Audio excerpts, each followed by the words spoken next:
A ghastly 5 months for top film producer Christopher Sutton ended in handshakes outside Wells Street Magistrates Court this afternoon. Minutes earlier there'd been vindication for him and praise from the Lady Magistrate.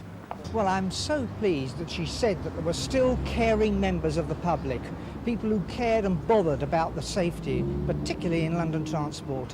And the scathing remarks the magistrate made about the London transport staff, I mean, they really are uncaring. Maybe now they will give some thought to the poor, hard-pressed commuter.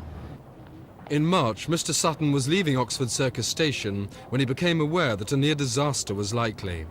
Above the escalators was a solid mass of people, because only 2 of the 5 ticket barriers were open.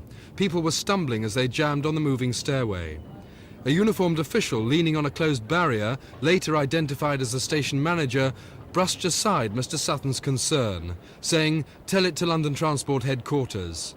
The transport police were called by the manager.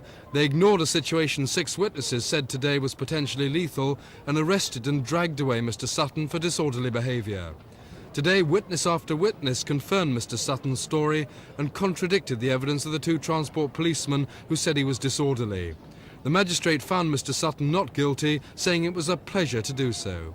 She said it was a great relief to know that people like Mr. Sutton were about, and she called the 6 witnesses, all passengers that day, a caring lot. Why did you come forward?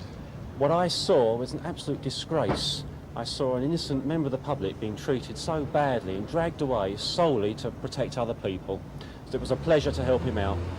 The situation in the station was potentially dangerous. I thought it was. A couple of hundred people there who couldn't have got out if there'd been an emergency. And here you had a man who came forward to point this out to the authorities.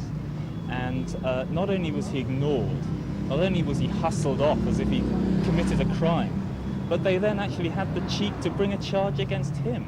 And I would say, you know, well done to the magistrate. Oxford Circus is one of the busiest stations in central London. And for a station master to have that kind of attitude and approach to his work certainly doesn't comfort me as a regular user and commuter. The magistrate roundly condemned the station manager, Harold Feathers, among other criticisms describing him as behaving abominably. Tonight, London Underground confirmed that Mr. Feathers is still in charge of Oxford Circus Station, one of the busiest on the system. The 2 transport policemen are still on duty at the station as well. Simon Neve with the Commuter Hero for Thames News.